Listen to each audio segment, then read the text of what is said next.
Jesus new creation ministries ద్వారా ఈ రీతిగా ప్రతిరోజు అనుదిన ఆహారమును మీతో పంచుకోవడానికి దేవుడిస్తున్న కృపను బట్టి దేవునికి ఎనలేని కృతజ్ఞతలు. ఇంతవరకు దేవుడు మనల్ని కాపాడుతూ సంరక్షిస్తూ కోడి తన బిడ్డలను ఏ విధంగా అయితే కాపాడుతుందో ఆ విధంగా ఈ క్షణం వరకు ఆయన మనల్ని కాపాడుకుంటూ వచ్చారు. అందును బట్టి దేవుని నామానికి స్తోత్రం కలుగునుగాక. వాక్య ధ్యానంలోనికి మనం వెళ్దాము. 103వ కీర్తన 11-12 వచనములు. భూమి కంటే ఆకాశము ఎంత ఉన్నతముగా ఉన్నదో ఆయన యందు భయభక్తులు గల వారి ఎడల ఆయన కృప అంత అధికముగా ఉన్నది. పడమటికి తూర్పు ఎంత దూరమో ఆయన మన అతిక్రమములను మనకు అంత దూరపరిచి ఉన్నాడు. దావీదు గారు తెలియజేస్తూ ఉన్నారు ఏంటంటే దేవునిని ఎందుకు స్తుతించాలో దానికి కారణాలు ఆయన తెలియజెప్తూ ఉన్నారు. దేవుడు మన అతిక్రమములను ఎంత దూరపరిచినాడో అదేవిధంగా ఆయన యొక్క కృపను మన ఎడల అంత దగ్గర చేస్తూ ఉన్నాడు. ఆయన కృప ఎంత అత్యున్నతమైనదో అది వర్ణనకే సాధ్యం కాదు. అందుకే దావీదు గారు అంటున్నారు, యెహోవా నీ కృప ఆకాశమును అంటుచున్నది, నీ సత్య సందత్వము అంతరిక్షమును అంటుచున్నది. కీర్తనలు 36వ అధ్యాయము 5వ వచనం. అయితే ఈ కృప ఎవరి కోసం అంటే దానికో షరతు ఉంది. ఎవరైతే ఆయన యందు భయభక్తులు కలిగి ఉంటారో వారికి మాత్రమే ఆ కృప దొరుకుతుంది. భక్తి చేస్తున్నాం, భక్తిలో లోటు లేదు, కానీ అది భయముతో కూడిన భక్తి మాత్రం కాదు. భక్తిలో భయం లోపిస్తుంది. అది ఎట్లా అనుకుంటున్నారా?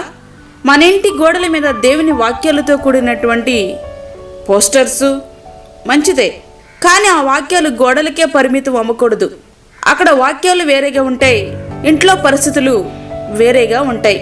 యేసయ్య గృహానికి అధిపతి అంటాం, అసలు ఆ గృహంలో యేసయ్యకే స్థానం ఉండదు. ఇట్లా అనేకం. ఇవన్నీ మేము భక్తిపరులం అని చెప్పుకోవడానికి మనం పడే తిప్పలు తప్ప చేసే భక్తిలో మాత్రం భయం లేదు. వేశ్యనైనా క్షమిస్తారు కానీ వేషధారిని ఆయన క్షమించడు. భక్తి చేస్తున్నాం కానీ ఆయన శక్తిని ఆశ్రయించలేక మనం చేసే భక్తిలో భయం లేక ప్రతిఫలాలు పొందలేకపోతున్నాం. భయముతో కూడిన భక్తి చేసేవారుగా మనం ఉందాం. ఆయన కృపకు మనము ఎల్లప్పుడూ కూడా దగ్గరవుదాం. తండ్రి తన కుమారుని ఎడల జాలిపడినట్లు యెహోవా తన యందు భయభక్తులు గల వారి ఎడల జాలిపడును. ప్రియ స్నేహితుడా, నీవు భక్తి చేస్తున్నావు, ఆ భక్తిలో దేవుని భయం ఉందా? నీ మెడలో సిలువ వేసుకుంటున్నావు, అదేదో గొప్ప భక్తి అనుకుంటున్నావు. కానీ మనము చేసే పనులు చూస్తే దయ్యాలు సహితం ఓ మై గాడ్ అంటూ ఆశ్చర్యపోతాయి. కనీసం మెడలో సిలువ ఉంది కదా అనే భయం కూడా ఏ కోశాన కనిపించడం లేదు. అలాంటప్పుడు దేవుని కృపకు నీవెలా దగ్గరవుతావు? ఆయన యందు భయభక్తులు గల వారి ఎడల ఆయన కృప అంత అధికముగా ఉంటదంట. ఎవరి ఎడల ఉంటది అంటే ఆయన యందు భయము భక్తి ఉన్నవారి ఎడల. నువ్వు క్రైస్తవుడిగా పుట్టావేమో, భక్తిపరుడుగానే పెరుగుతున్నవేమో, కానీ ఆ భక్తిలో దేవుని యొక్క భయము ఉందా? ఒక్కసారి పరీక్షించుకో. ఎందుకు అంటే ఆయన కృపను మనం పొందుకోవాలి, ఆయన కృప మీద మనం ఆధారపడాలి. మనం చేస్తున్న భక్తిలో భయం ఉండాలి. భయముతో కూడినటువంటి భక్తి నీలో ఉన్నట్లయితే ఆయన కృప ఎల్లప్పుడూ నీకు తోడుగా ఉంటుంది. మన అతిక్రమములు మనకి దూరంగా ఉంచాలని ఆయన ఇష్టపడుతున్నాడు. ఈ సమయంలో నిన్ను నీవు పరీక్షించుకో.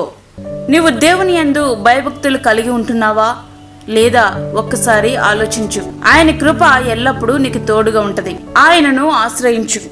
వేషధారి వలె కాకుండా నిజమైనటువంటి భక్తితో ఆయన ఎడల సాగిపో. ప్రియమైన దేవుని బిడ్డ, దేవుని ఆశ్రయించు. మనుషుల సహాయం అడిగినందువలన ప్రయోజనమేమీ లేదు. ఆయన ఎల్లప్పుడూ మనకి తోడుగా ఉండడు దేవుడు. మనుషుల వలె మనను వదిలివేసే దేవుడు కాదు. ఆయన ఎల్లప్పుడూ మనకి సహాయంగా ఉండి ఆశ్రయమిచ్చేటటువంటి దేవుడు. అంత గొప్ప దేవుని మనం కలిగి ఉన్నందుకు దేవుని మనం ఎంతగానో స్తుతించాలి. మన యొక్క భక్తి జీవితంలో సరైన విధంగా ఆయనను అనుసరిస్తూ మనము ముందుకు కొనసాగాలి. ఈ యొక్క ఉదయకాల సమయంలో ఒక్కసారి పరీక్షించుకో. ఎందుకంటే దేవుని రాకడ అతి సమీపంగా ఉంది. మనము ఆయనను ఎదుర్కోవాలి.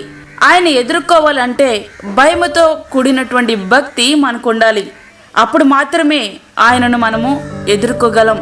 శుద్ధమైనటువంటి హృదయము గలవారే ఆయనను ఎదుర్కొంటారు. కాబట్టి మనము కూడా మన హృదయాన్ని శుభ్రపరచుకుందాము. దేవుని యందు భయభక్తులు కలిగి జీవిద్దాం. మన కుటుంబాన్ని సిద్ధపరచుకుందాం. దేవుని రాజ్యము కొరకై ఎదురు చూద్దాం. అట్టి కృప ధన్యత దేవుడు మనకి అనుగ్రహించునుగాక. ఆమేన్. వాక్యం విన్నటువంటి దేవుని బిడ్డలారా, ప్రార్థనలో ఏకీభవించండి. పరిశుద్ధమైన తండ్రి, ప్రేమగల యేసు ప్రభువా, శ్రేష్టమైన మరి ఒక దినం మాకు అనుగ్రహించారు నాయన, నీకు వందనాలు.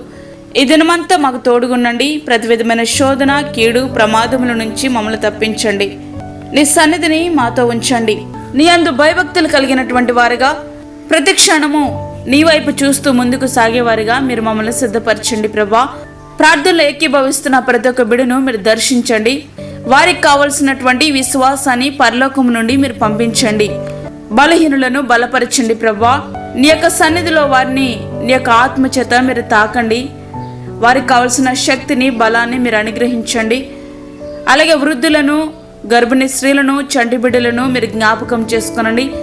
వారికి కావలసిన నీ భద్రతను దయచేయండి ప్రభా. అనేక మంది హాస్పిటల్స్లో బాధపడుతూ ఉంటున్నారు. వారందరినీ మీరు జ్ఞాపకం చేసుకొనండి. వారిపై నీ గాయపడిన హస్తమును వేయండి.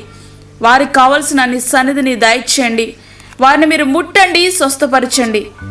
యేసయ్య, మీరు పొందిన దెబ్బలు జ్ఞాపకం చేసుకొంచున్నాం. నీ యొక్క అమూల్యమైన రక్తమును వారి మీద ప్రోక్షించండి. వారికి కావలసిన శక్తిని, బలాన్ని మీరు అనుగ్రహించండి ప్రభా. మా రాష్ట్ర నాయకులను, దేశ నాయకులను మీరు దర్శించండి ప్రభా. నీకు స్తోత్రాలు. ఈ దినమంతా నీ సన్నిధిని మాతో ఉంచండి. మాకు కాదు యెహోవా, మాకు కాదు, సమస్త మహిమ ప్రభావాలు మీకే ఆరోపించుకుంటూ యేసు పరిశుద్ధ నామమున అడిగి వేడుకుంటున్నాము తండ్రి. ఆమేన్. ఈ యొక్క వర్తమానములు మీ బంధువులకు, మీ స్నేహితులకు షేర్ చేయండి. దేవుని సేవలో మీరు కూడా పాలిభాగస్తులు కండి. అదేవిధంగా మీ ప్రార్థన అవసరతలు మాకు తెలియచేయండి. మా ఫోన్ నెంబర్ 9177377559. దేవుడు మిమ్మును, మీ కుటుంబమును దీవించునుగాక. ఆమేన్. దేవుని పనిలో మీ సహోదరి అన్నామణి.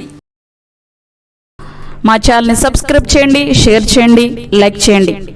దేవుడు మిమ్మల్ని దీవించునుగాక. ఆమేన్.